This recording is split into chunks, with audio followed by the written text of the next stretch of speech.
Hello everybody, welcome back to Social People. This is your social science teacher Suhail. So ఈ వీడియోలో మనం power sharing చాప్టర్లో accommodation in Belgium చూడబోతున్నాం అనమాట. మనం లాస్ట్ లెక్చర్లో శ్రీలంక మెజారిటీజం ఇన్ శ్రీలంకన్ గవర్నమెంట్ సిన్హాలో ఏదైతే మెజారిటీ గ్రూప్ ఉందో వాళ్ళు పవర్ షేర్ చేయకపోతే ఏమైంది ఏం అవ్వలేదు. కంట్రీ సివిల్ వార్లోకి వచ్చింది. Country economy, social, culture, people last there lifes. So just power share చేయకపోతే ఆ కంట్రీ పడిపోయిందనమాట, ఒక రీజన్ చెప్పాలి అంటే. సో ఈ వీడియోలో మనం బెల్జియం లీడర్స్ ఎవరైతే ఉన్నారో వాళ్ళు పవర్, మనం తెలుసు కదా మనకి Belgium ethnic composition 59% of again మళ్ళీ ఒకసారి రివైజ్ చేద్దాం. 15% lives in Flemish region and speak Dutch. 40% people live in Wallonia region and speak French. కానీ క్యాపిటల్లో 80% people speak French and 20% people speak Dutch. ఇది ఒక ఎథనిక్ కంపోజిషన్ అనమాట. అది బెల్జియం ఒక ethnic composition. Okay, so now let us see ఈ ethnic కంపోజిషన్ని Belgium leaders ఎలా solve చేశారు civil war అవ్వకుండా.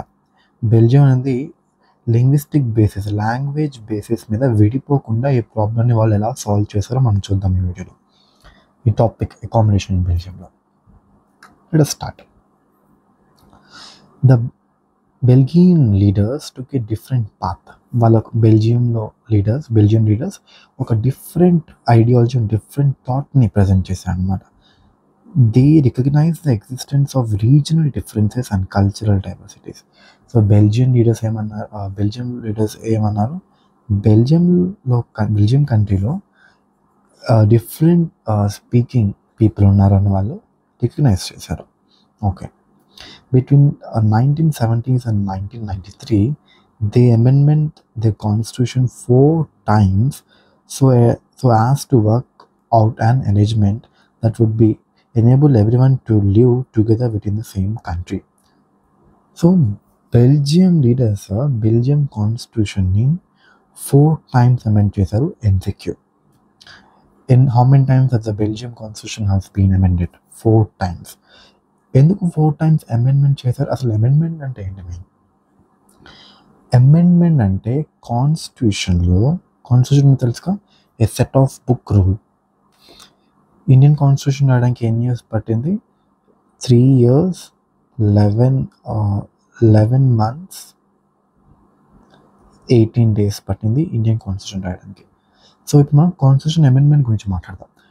కాన్స్టిట్యూషన్ అమెండ్మెంట్ అంటే ఆ కాన్స్టిట్యూషన్లో కొత్త సెట్ ఆఫ్ రూల్స్ని మళ్ళీ రాయడానికి, లేకపోతే ఉన్న రూల్స్ని మార్పు చేర్పులు ఏమైనా చేస్తే దాన్ని అమెండ్మెంట్ అంటాం అనమాట. కొత్త సెట్ ఆఫ్ రూల్స్ పెడితే అది కాన్స్టిట్యూషన్ అమెండ్మెంట్ అని అంటాం. అండ్ ఒకవేళ ఉన్న రూల్స్ని మార్పు చేర్పులు చేసినా కూడా అమెండ్మెంట్ అని అనొచ్చు. So any times 4 times Belgian people constitution amendment చేశారు. ఎందుకు చేశారు? ఎవరైతే డిఫరెంట్ లింగ్విస్టిక్ స్పీకర్స్ ఉన్నారో, Dutch and French people, so వీళ్ళందరూ కలిసికట్టుగా హ్యాపీగా ఆ కంట్రీలో ఉండడానికి కాన్స్టిట్యూషన్ అమెండ్మెంట్ చేశారనమాట. Okay, next. The arrangement they work out is different from any other country and is very innovative. ఏవైతే బెల్జియంలో ఉన్న లీడర్స్ ఒక అమెండ్మెంట్ చేశారో, అరేంజ్మెంట్స్ చేశారో బెల్జియంలో కాన్ఫ్లిక్ట్స్ తగ్గించడానికి, అది చాలా ఇన్నోవేటివ్ ఐడియాస్ అనమాట. Here are some model of elements of Bulgarian model అనమాట. బల్గేరియా అంటే బెల్జియం పీపుల్ని బల్గేరియన్ పీపుల్ అని కూడా అంటాం. సో బల్గేరియన్ అంటే లీడర్స్, ఎవరైతే బెల్జియం లీడర్స్ ఏమేం అరేంజ్మెంట్ చేశారో మనకి ఇక్కడ పాయింట్ వైజ్ ఒక్కొక్కటి చదువుకుంటూ వెళ్దాం. So let us start. Yes, Constitution prescribes that number of Dutch and French speaking ministers shall be equal in central government. Yes, very good. Constitution prescribes అంటే కాన్స్టిట్యూషన్లో ఏముందంటే ఎవరైతే Dutch speaking and French speaking ministers ఉంటారో వాళ్ళు ఈక్వల్గా ఉండాలన్నమాట in central గవర్నమెంట్లో. ఇది central government. Okay, Lok Sabha Rajya Sabha ఇండియాలో ఉంటాయి కదా, అలా కూడా అక్కడ హౌసెస్ ఉంటాయి. దాంట్లో Dutch speaking and French speaking ministers 100 minister seats ఉంటాయి. 50 డచ్ స్పీకింగ్కి ఇవ్వాలి, 50 ఫ్రెంచ్ స్పీకింగ్ ఇవ్వాలి. ఈక్వాలిటీ మెయింటైన్ చేయాలన్నమాట. ఈక్వాలిటీ మెయింటైన్ చేయాలి, అది కాన్స్టిట్యూషన్లో రాశారు, వ్యాలిడిటీ ఇచ్చారన్నమాట దానికి. Some special loss require the support of majority of members from each linguistic groups. అంటే some special laws. Special laws అంటే ఏంటి అంటే, ఇప్పుడు సపోజ్ బెల్జియంలో కొత్త లా పాస్ చేద్దాం అనుకుంటున్నారు. ఆ లా ఏంటి, ఫ్రెంచ్ పీపుల్కి డచ్ పీపుల్కి ఎడ్యుకేషన్ ఏ ఇయర్తో స్టార్ట్ చేయాలి. 3 years 4 years బేబీస్ మనం స్కూల్స్లో వేస్తాం. ఈ లా అనమాట. 18 years స్టూడెంట్స్ అందరూ ఎడ్యుకేషన్ కంపల్సరీగా కంప్లీట్ చేయాలి అని ఈ లాస్.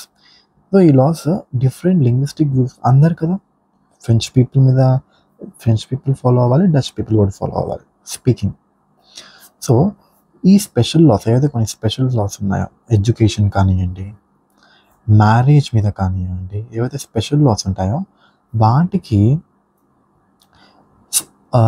2 లింగ్విస్టిక్ గ్రూప్స్ అంటే ఫ్రెంచ్ పీపుల్ అగ్రీ చేయాలి అండ్ డచ్ పీపుల్ కూడా అగ్రీ చేయాలన్నమాట. మెజారిటీ వస్తే అప్పుడు ఆ స్పెషల్ లాస్ని పాస్ చేయొచ్చు. అదేమైనా స్పెషల్ లాస్ అంటే మ్యారేజ్, ఎడ్యుకేషన్, ఏవైతే లాస్ అన్ని కమ్యూనిటీస్ మీద ఇంపాక్ట్ చూపిస్తాయో వాటిని స్పెషల్ లాస్ అంటారు. Thus no single community can make decisions unilaterally. అంటే ఇప్పుడు Dutch speaking community and French speaking community వాళ్ళు డచ్ స్పీకింగ్ వాళ్ళు కంట్రీ మొత్తంలో మెజారిటీ ఉన్నారు కాబట్టి వాళ్ళ ఇష్టరాజ్యంగా వాళ్ళు ఏం చేయకూడదు. అండ్ ఫ్రెంచ్ స్పీకింగ్ వాళ్ళు క్యాపిటల్ బ్రసెల్స్లో మెజారిటీలో ఉన్నారు కాబట్టి వాళ్ళ ఇష్టరాజ్యంగా వాళ్ళు ఏ లాస్ని యూనిలేటరీ అంటే ఒక్కళ్ళే వాళ్ళని కమ్యూనిటీని అలా లాస్ని పాస్ చేయడానికి వీలు లేదన్నమాట. అవి next, many powers of the central government have been given to state government of 2 regions of the country. So ఏవైతే పవర్స్, కంట్రీ అంటే ఏంటి, మెయిన్గా కంట్రీలో స్టేట్స్ ఉంటాయి కదా, ఇది ఒక స్టేట్, ఇదొక స్టేట్. ఎలా అయితే ఇండియాలో 28 స్టేట్స్ ఉన్నాయో అలా కూడా బెల్జియంలో కూడా స్టేట్స్ ఉన్నాయి. ఈ బెల్జియంలో ఉన్న ఈ స్టేట్స్ ఏవైతే ఉన్నాయో సెంట్రల్ గవర్నమెంట్ అనేది పవర్ని స్టేట్ గవర్నమెంట్స్కి షేర్ చేయాలి. ఎందుకు షేర్ చేయాలి, ఆల్రెడీ మీరు నా ప్రీవియస్ లెక్చర్స్ వినుంటే అండర్స్టాండ్. ఎందుకు, గవర్నెన్స్ని ఈజీ చేయడానికి. ఇక్కడ ఉన్న ప్రాబ్లమ్స్, ఇప్పుడు ఎక్కడో ఒక చిన్న మైనర్ ప్రాబ్లం జరుగుతూ ఉంటుంది, అది సెంట్రల్ గవర్నమెంట్కి తెలిసి ఉండకపోవచ్చు కదా. ఇప్పుడు నాకు ఒక ప్రాబ్లం వస్తే నేను వెళ్ళి శ్రీ నరేంద్ర మోడీ సార్ నాకు ఈ ప్రాబ్లం ఉంది వచ్చి సాల్వ్ చేయమని చెప్పలేను కదా. ఎవరికి చెప్పాలి, లోకల్ మున్సిపాలిటీస్, లోకల్ గవర్నమెంట్ చెప్తే they will solve the problem. So అడ్మినిస్ట్రేషన్ని ఈజీ చేయడానికి సెంట్రల్ గవర్నమెంట్ స్టేట్ గవర్నమెంట్కి పవర్ ఇవ్వాలి. అప్పుడు స్టేట్ గవర్నమెంట్ వాళ్ళ లింగ్విస్టిక్ గ్రూప్స్కి వాళ్ళు మంచి చేయడానికి ట్రై చేస్తారు. Understand? Yes. Next, the state governments are not subordinate to the central government. Very important. The state government are not subordinate to the central government. State government not subordinate to central government అంటే ఏదైతే central government ఉందో central government చెప్పినవన్నీ state government వినాల్సిన rule అయితే ఏమీ లేదు. State గవర్నమెంట్కి ఆ loss, ఆ ప్రొవిజన్స్ నచ్చితే they can implement it. Okay, central government తానా అని స్టేట్ గవర్నమెంట్ తందానా అనాల్సిన అవసరం లేదు. అది వాళ్ళ పీపుల్కి బెనిఫిటల్గా ఉంటే, వాళ్ళ పీపుల్కి మంచి చేస్తుంటే they can implement that law. ఈ పాయింట్ ఏం చెప్తుందంటే central governments are not subordinate to state governments are not subordinate to central government. అంటే సెంట్రల్ చెప్పిన అన్ని మాటలు స్టేట్ గవర్నమెంట్ ఎగ్జాక్ట్గా అదే వినాలని రూల్ అయితే ఏమీ లేదన్నమాట. అలా ఉందనుకోండి, then definitely it is not undemocratic government. It is majoritarian government కదా, అప్పుడు people will not be happy in that government. Okay, next Brussels. ఇప్పుడు మనం క్యాపిటల్ చూద్దాం. బెల్జియం క్యాపిటల్ బ్రసెల్సే కదా. Yes, Brussels has a separate government in which both the communities have equal representation. బ్రసెల్స్లో కహానీ వేరు. బ్రసెల్స్ అంటే ఏంటి? క్యాపిటల్. ఇది మొత్తం కంట్రీ అనుకోండి, ఇది క్యాపిటల్. క్యాపిటల్లో డచ్ స్పీకింగ్కి ఫ్రెంచ్ స్పీకింగ్కి ఈక్వల్ సీట్స్ ఉన్నాయన్నమాట. వీళ్ళకి 50 ఉంటే వీళ్ళకి కూడా 50. మీరు పాపులేషన్లో ఎక్కువ ఉన్నారు కాబట్టి మీకు తగ్గించి అలా ఏం లేదు. మీకు మాకు 50-50 ఈక్వల్ రిప్రజెంటేషన్ క్యాపిటల్. అంటే కంట్రీ మొత్తంలో ఒక గవర్నమెంట్, క్యాపిటల్లో ఇంకో గవర్నమెంట్ అలా. ఇక్కడ ఏంటి దోసేసానా? కాదు. Yes, let's move. The French-speaking people accept equal representation in Brussels because the Dutch-speaking community has accept equal representation in the central government.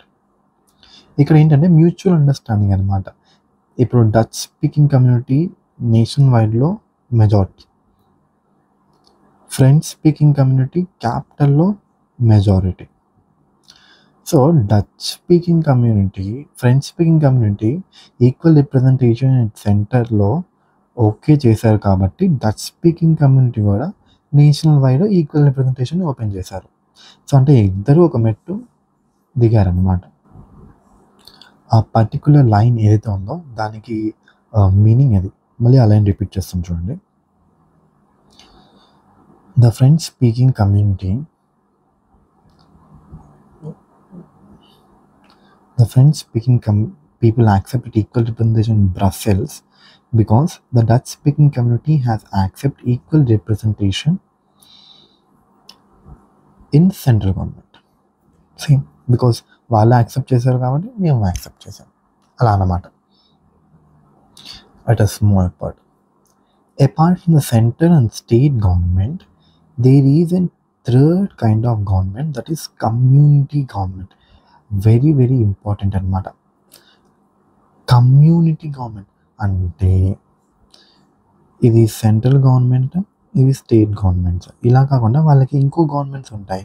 అదే కమ్యూనిటీ గవర్నమెంట్ అంటే డచ్ స్పీకింగ్ వాళ్ళకి వాళ్ళ కమ్యూనిటీ గవర్నమెంట్, ఫ్రెంచ్ స్పీకింగ్ వాళ్ళకి వాళ్ళ community government, German speaking వాళ్ళకి వాళ్ళ community governments. అలా ఇక్కడ central government, state government and community governments కూడా ఉన్నాయన్నమాట. మన కమ్యూనిటీ గవర్నమెంట్స్ అంటే వాళ్ళ ఓన్ లాంగ్వేజ్, వాళ్ళ ఓన్ పీపుల్ వాళ్ళు గవర్నమెంట్ ఫామ్ చేస్తారు. దాన్ని మనం కమ్యూనిటీ గవర్నమెంట్స్ అని అంటాం అన్నమాట. నెక్స్ట్, సో ఈ కమ్యూనిటీ గవర్నమెంట్ని ఎవరు ఎలెక్ట్ చేస్తారు? Community government is elected by the people belong to one community. చెప్పాం కదా, వాళ్ళ ఓన్ కమ్యూనిటీ ఉన్న వాళ్ళే ఆ గవర్నమెంట్ ఎన్నుకుంటారు. డచ్ వాళ్ళు డచ్ కమ్యూనిటీ గవర్నమెంట్ ఎన్నుకుంటారు, ఫ్రెంచ్ వాళ్ళు ఫ్రెంచ్ కమ్యూనిటీ గవర్నమెంట్ ఎన్నుకుంటారు అని general speaking. Okay, no matter where they live, this government has power regarding culture, education and language related issues. Important, ఈ కమ్యూనిటీ గవర్నమెంట్కి పవర్స్ ఎందులో ఉన్నాయి? కల్చర్కి, ఎడ్యుకేషన్కి అండ్ లాంగ్వేజ్కి. ఎందుకు? Why only culture, education and language? ఎందుకంటే these 3 things are an identity to an language. ఓకేనా? ఇప్పుడు డచ్ స్పీకింగ్ ఒక ఐడెంటిటీ ఏంటి? వాళ్ళ కల్చర్, వాళ్ళ ఫుడ్ ఐటమ్, వాళ్ళ డ్రెస్సింగ్ స్టైల్స్ ఇవి. అండ్ ఎడ్యుకేషన్ వాళ్ళ లాంగ్వేజ్. ఇప్పుడు ఆంధ్రప్రదేశ్లో తెలుగు ఒక ఐడెంటిటీ ఏంటి? మన కల్చర్, మన ఫుడ్ హ్యాబిట్స్, చేపల పులుసు, Bandar laddu, Gandhavaram sari styles, jewelleries and మన తెలుగు రాసే విధానం, ఎడ్యుకేషన్, లాంగ్వేజ్, పోయమ్స్, లాంగ్వేజ్. ఈ 3 ఏంటి? ఒక లాంగ్వేజ్కి కల్చరల్ ఐడెంటిటీ చూపిస్తాయి అన్నమాట. సో వాళ్ళ లాంగ్వేజ్ ఈ మూడు మీద central and state government touch చేయకుండా, ఏం అమెండ్ చేయకుండా వాళ్ళ లాంగ్వేజ్ని వాళ్ళు ప్రొటెక్ట్ చేసుకోవడానికి కమ్యూనిటీ గవర్నమెంట్స్ ఫామ్ చేశారు. I hope you understand. We'll move ahead. You might find that Belgian model very complicated. మీకు ఈ మోడల్ చాలా కాంప్లికేటెడ్గా అనిపించవచ్చు. సెంట్రల్లో ఏమో ఒక గవర్నమెంట్, స్టేట్ లెవెల్స్ ఇంకో గవర్నమెంట్, మళ్ళీ దాని level community government, 3 levels of government, ప్రజలు ఎలా ఓట్ చేస్తారు. యాక్చువల్లీ వెరీ కాంప్లికేటెడ్ అనమాట. It is complicated even for people living in Belgium. అవును, ఎవరైతే అక్కడ లివ్ చేస్తున్నారో, నివసిస్తున్నారో వాళ్ళని కూడా ఇది complicated. Well, so far, they help to avoid civil strife between two major communities and a possible division of country on linguistic lines.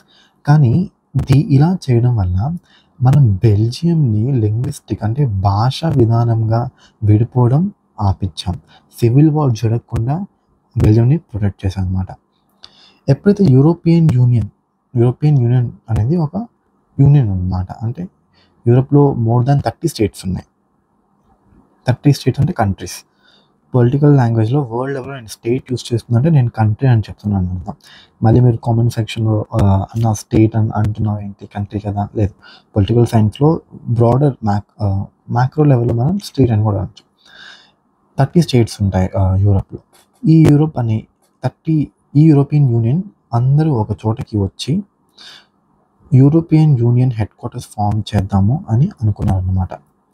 అప్పుడు ఆ head quarters అనేది ఎక్కడ పెడితే బాగుంటుంది అని ఒక ఐడియా అనే థాట్ వస్తే బ్రసెల్స్లో పెడితే బాగుంటుంది. బ్రసెల్స్ ఏంటి?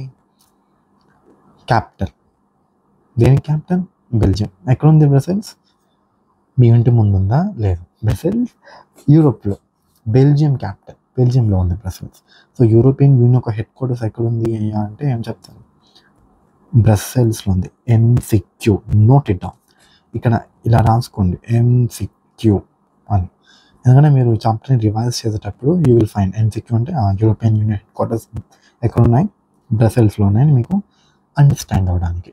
సో మనం నెక్స్ట్ వెళ్దాం. Yes, what do we learn from these 2 stories of Belgium and Sri Lanka? ఈ 2 కేస్ స్టడీస్ని మనం స్టడీ చేసాం కదా, Belgium case study and Sri Lanka case study. దీన్ని బట్టి మనం ఏం నేర్చుకున్నాం? Let us see. Both are democracies. అవును, బెల్జియంలో కూడా ఎలక్షన్స్ నడుస్తాయి, శ్రీలంకలో కూడా ఎలక్షన్స్ నడుస్తాయి. కానీ yet they deal with the question of power sharing differently. కానీ ఏదైతే ఈ క్వశ్చన్ పవర్ షేరింగ్ అనే ఈ క్వశ్చన్ ఏదైతే ఉందో దీని 2 కంట్రీస్, ఒకటి బెల్జియం అండ్ శ్రీలంక, డిఫరెంట్గా ట్యాకిల్ చేశాయి అన్నమాట. శ్రీలంకలో అయితే పవర్ షేర్ చేయకుండా మెజారిటీయిజం, వాళ్ళ ఇష్టరాజ్యంగా వాళ్ళు డీల్ చేశారు. దానివల్ల ఏమైంది? People got suffer ఓవరాల్లీ. 2 communities suffer అయ్యాయి. మెజారిటీ కమ్యూనిటీ కూడా సఫర్ అయింది, మైనారిటీ కమ్యూనిటీ కూడా సఫర్ అయింది. కానీ బెల్జియం వాళ్ళు ఏం చేశారు? కొంచెం థింకింగ్ ప్రాసెస్ యూస్ చేసి ఇలా ఉంటే 2 will get into down hill కదా, ఇద్దరు కమ్యూనిటీ సఫర్ అవుతారు. సో వాళ్ళు ఏం చేశారంటే వీ విల్ గివ్ పవర్స్, మనం పవర్ని షేర్ చేద్దాం, మ్యూచువల్ అండర్స్టాండింగ్ చేద్దాం. In Belgium, the leaders have realized the unity of the country is possible only by representing the feelings and interests of different communities and regions. So Belgium లీడర్స్కి అర్థమైంది ఏంటి? మనం Belgium అనే ఈ country యునైటెడ్గా ఉండాలి అంటే మనం పవర్ని షేర్ చేయాల్సిందే. పవర్ని షేర్ చేయకపోతే మనం యునైటెడ్గా ఉండలేము అనే వాళ్ళకి అర్థమైందనమాట. Such a realization result in mutual acceptable arrangement of power sharing. ఆ రియలైజేషన్ ఏదైతే వాళ్ళకి పవర్ షేర్ చేయకపోతే మనం మ్యూచువల్గా బతకలేమన్న రియలైజేషన్ మ్యూచువల్గా వాళ్ళకి అండర్స్టాండ్ చేసి వాళ్ళు పవర్ షేర్ చేశారు. And now the country is an example to the world అనమాట. మనం చదువుతున్నాం అంటే అది ఒక ఎగ్జాంపులే కదా. Yes, Sri Lanka shows an contrasting example. It shows us if a majority community was to force its dominance over the other and refuse to share power, it can undermine the unity of the country. అంటే ఒకవేళ పవర్ని కనుక మీరు share చేయకపోతే ఏమవుతుంది? Unity of the country దెబ్బతింటుంది అనమాట. ఆ కంట్రీ ఒక యూనిటీ ఉండదు. ఆ కంట్రీ ఏమవుతుంది? పార్టిషన్ అయిపోతుంది, ముక్కలు అయిపోతుంది. లింగ్విస్టిక్ బేసిస్ మీద పీపుల్ సఫర్ అవుతారు, వాళ్ళ జాబ్స్ వెళ్ళిపోతాయి, ఎకనామీ పడిపోతుంది, కల్చరల్ థాట్స్ ఏవైతే ఉన్నాయో అవన్నీ బ్యాక్ వెళ్ళిపోతాయి. సో ఇంత నష్టం జరుగుతుంది అనమాట. సో ఇందులో ఒక సబ్ టాపిక్ ఉందన్నమాట. Why power sharing is desirable. Why power sharing is desirable, ఈ హెడ్డింగ్ చూద్దాం. యాజ్ ఆర్ హ్యాబిట్స్ మనం హెడ్డింగ్స్ని పోస్ట్ మార్టం చేస్తూ ఉంటాం కదా. ఎందుకు పవర్ షేరింగ్ అనేది ఇంపార్టెంట్, ఈ హెడ్డింగ్ యొక్క మీనింగ్ యాక్చువల్లీ. పవర్ షేరింగ్ అసలు ఎందుకు కావాలి, పవర్ షేరింగ్ ఎందుకు important, let us try to understand. Thus, two different set of reasons can be given in favor of power sharing. Power sharing ఎందుకు important అని మనం 2 different reasons ఇవ్వగలుగుతాం అన్నమాట. First reason ఏంటంటే, power sharing is good because it helps reducing possibilities of conflict between social group. Power sharing ఎందుకు good అంటే, 2 social groups మధ్య మనం ఏమైనా కాన్ఫ్లిక్టింగ్ ఐడియాస్ ఉంటే వాటిని రెడ్యూస్ చేయగలుగుతాం. అందుకే power sharing important. Next, since social conflicts often leads to violence and political instability, power sharing is a good way to ensure the stability of political order. ఒకవేళ power sharing చేయకపోతే ఏమవుతుంది, political instability వస్తుంది. And political instable వస్తే people will suffer and the country will go down. ఇదని మీకు తెలుసు. అందుకని political ఆర్డర్ని మెయింటైన్ చేయాలి అంటే పవర్ని మనం షేర్ చేయాల్సిందే. పొలిటికల్ ఆర్డర్ని మెయింటైన్ చేయాలంటే పవర్ షేరింగ్ చేయండి. అది imposing the will of majority community over other may look like an attractive option in short run, but in long run it undermines the unity of the nation. ఏదైతే majority community ఒక will అంటే వాళ్ళ ఇష్టం ఏదైతే ఉందో అది minority మీద మీరు ఇంపోజ్ చేయొచ్చు, వాళ్ళ మీద ఇంపోజ్ చేయొచ్చు షార్ట్ రన్లో. అంటే షార్ట్ రన్ అంటే 5 years 2 yearsలో అది మీకు మంచి ఆప్షన్, అంటే వాళ్ళు అనుకున్నట్టు పనులు జరుగుతున్నాయి, అవన్నీ వాళ్ళు హ్యాపీగా ఫీల్ అవ్వచ్చు. కానీ లాంగ్ రన్లో అది కంట్రీ యూనిటీని అండర్మైన్ చేస్తుంది అన్నమాట. అండర్మైన్ చేస్తుంది అంటే అది కంట్రీ యూనిటీని డిస్టర్బ్ చేస్తుంది. అలా చేయడం వల్ల మెజారిటీ కమ్యూనిటీ ఒక విల్ని ఇంపోజ్ చేయడం వల్ల, ఇంపోజ్ అంటే రుబ్బదాం అన్నమాట వాళ్ళ మీద వాళ్ళ లాస్ని. Next, tyranny of the majority is not just oppressive of the minority, it often affects majority adversely as well. దీనివల్ల మైనారిటీ పీపుల్ చాలా సఫర్ అవుతారు. ఎంతలా సఫర్ అవుతారంటే వాళ్ళ ఎగ్జిస్టెన్స్ కూడా హిండర్ చేయలాగా. వరల్డ్ వార్ టూ డేట్స్ అండి, 1939 to 1945. ఈ వరల్డ్ వార్ 2 డేట్స్. ఇందులో హిట్లర్ ఏం చేశారంటే జూయిష్ పీపుల్ ఒక మసక్కర్ స్టార్ట్ చేశారు, ద హాలోకాస్ట్ అంటాం. జూయిష్ పీపుల్ కనిపించిన వెంటనే వాళ్ళని తీసుకెళ్ళి ఎగ్జిక్యూషన్ క్యాంప్స్లో వేసి టార్చర్ చేసి అలా వాళ్ళని, ఆ జూయిష్ ఒక మైనారిటీ యూరోప్లో, వీళ్ళ మీద అత్యాచారాలు చేశారు హిట్లర్. దీనివల్ల ఏమైంది, జూయిష్ పీపుల్ ఒక పాపులేషన్ తగ్గిపోయింది, వాళ్ళ కల్చర్ హిండర్ అయింది. సో మైనారిటీ మీద ఇవి చేయడం వల్ల వాళ్ళు మేజర్గా ఎఫెక్ట్ అయిపోతారు అన్నమాట. Next, there is a second deep reason why power sharing is good for democracy. First reason అయితే మనం చూసాం, ఇప్పుడు మనం సెకండ్ రీజన్ చూద్దాం పవర్ షేరింగ్ ఎందుకు important. Power sharing is very spirit of democracy. Question, ఇక్కడ మీకు క్వశ్చన్ వస్తుంది, క్వశ్చన్ ఇక్కడ నుంచి రావచ్చు, మేబీ 4 marks అడగచ్చు. Why power sharing is very spirit of democracy అని క్వశ్చన్ రావచ్చు. Power sharing is the very spirit of democracy అంటే ఏంటి, మీరు ఒకవేళ పవర్ షేరింగ్ అనేది చేయకపోతే లెజిస్లేటివ్, ఎగ్జిక్యూటివ్, జ్యుడిషియరీ మీద, అప్పుడు ఈ డెమోక్రసీ అనే పిరమిడ్ నుంచోదు. అసలు మీరు పవర్ షేరింగ్ చేయకపోతే మీరు డెమోక్రసీ గవర్నమెంటే కాదు, మెజారిటేరియన్ గవర్నమెంట్ అంటాం కదండి. అంటే మీ ఇష్టం వచ్చినట్టు మీరు రూల్ చేసుకోవడం, దాన్ని మీరు ఇంకా డెమోక్రటిక్ గవర్నమెంట్ అని ఎందుకు అంటారు? డెమోక్రటిక్ గవర్నమెంట్ అంటే ఏంటి, పీపుల్ కోసం, పీపుల్ ఏం కోరుకున్నారో అలా వాళ్ళని రూల్ చేయాలని కదా. Democratic rule involves sharing power, అదేం చెప్తున్నాను నేను. డెమోక్రటిక్ గవర్నమెంట్ అంటే ఏంటి, పవర్ని షేర్ చేయాలి. ఇప్పుడు పవర్ మీ చేతిలోకి వస్తుంది కదా, మీ కష్టాలు మీకు తెలిసేది. పవర్ మీ చేతిలో రాకపోతే మీ కష్టాలు మీకు ఎలా తెలుస్తాయి, తెలియదు. With those affected by its exercise and who have to live with its effect. అంతే, పవర్ మీ చేతిలోకి వస్తే మీరు దాన్ని ఎక్సర్సైజ్ చేయిస్తారు, మీరు దాన్ని యూజ్ చేస్తారు, అండ్ దాని ఒక రిజల్ట్ కూడా అది మీ మీద ఎఫెక్ట్ అవుతుంది. ఇప్పుడు central government they don't know in which problem you are. వాళ్ళు పవర్ని ఎక్సర్సైజ్ చేస్తారు, కానీ దాని రిజల్ట్ మీరు ఫేస్ చేయాల్సి వస్తుంది. ఒకవేళ పవర్ మీ చేతుల్లో ఉంటే రిజల్ట్ మీరు ఫేస్ చేయాలి అని మీకు తెలుసు కాబట్టి మీరు ఆ పవర్ని జాగ్రత్తగా వాడతారు. మీరు దాన్ని ప్రాబ్లమ్స్ని సొల్యూషన్ ఫైండ్ అవుట్ చేయడానికి వాడతారు. I hope you are understanding. So people have a right to be consult on how they are governed. పీపుల్కి హక్కు ఉంది వాళ్ళు ఎలా రూల్ చేయబడాలో అని. So they need to know కదా. And legitimate government is one where citizens to participate acquire a stake in the system. ఒక legitimate government అంటే ఏంటి? ఎక్కడైతే పీపుల్ పార్టిసిపేషన్ చేస్తారో, ఎక్కడైతే పీపుల్ ఒక సిస్టంలో ఒక పార్ట్ అయి ఉంటారో దాన్ని మనం ఒక లెజిటిమేట్ గవర్నమెంట్ అని అంటాం అనమాట. లెజిటిమేట్ గవర్నమెంట్ అంటే a very good government, people కోసం ఒక government. Okay, let us call the first set of reasons prudential. Very interesting word. Oh, prudential అంటే ఏంటి? prudential అంటే what happened to my pen? prudential అంటే ఏంటో చూద్దాం.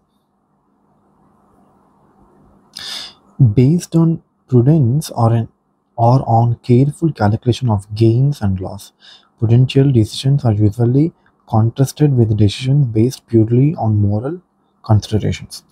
Prudential అంటే చూద్దాం. And the second moral.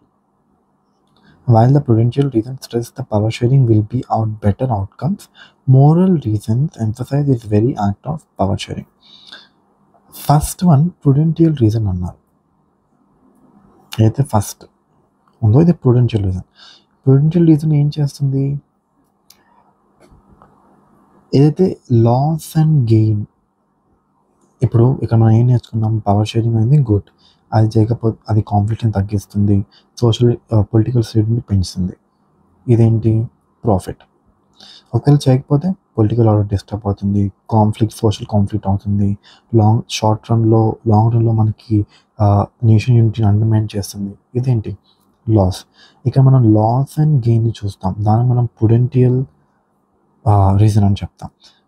First దాంట్లో అది చూసాం. సెకండ్ దాంట్లో మనం ఏం చూసామంటే మోరల్. స్టోరీకి ఒక పంచతంత్ర స్టోరీస్లో పంచతంత్ర బుక్ ఎవరు రాశారు? విష్ణు శర్మ. గుర్తుపెట్టుకోండి, హిస్టరీలో పనికొచ్చింది. పంచతంత్ర రాసిన ఆయన లాస్ట్లో మనకు మోరల్ ఆఫ్ ది స్టోరీ అనిపించింది. మోరల్ అంటే ఏంటి? దాంతో మనం ఏం నేర్చుకున్నాం, అంతే కదా. సో ఈ మోరల్ ఏంటి? దానికి పీపుల్ కోసం గవర్నమెంట్ పనిచేయాలి, పీపుల్ కోసం లెజిటిమేట్. అసలు గవర్నమెంట్ ఉంది ఎందుకు? బేసికలీ పీపుల్ కోసం ఉండాలి. సో పీపుల్ హ్యాపీగా ఉండాలి అంటే పవర్ని షేర్ చేయాలి, బికాస్ ఆ షేర్ చేస్తేనే వాళ్ళ ప్రాబ్లమ్స్ సాల్వ్ అవుతాయి. So I hope if you like my explanation, please do like, share and subscribe. And in next video we are going to see forms of power sharing, and this would be our last topic. And thank you for watching. Have a nice day.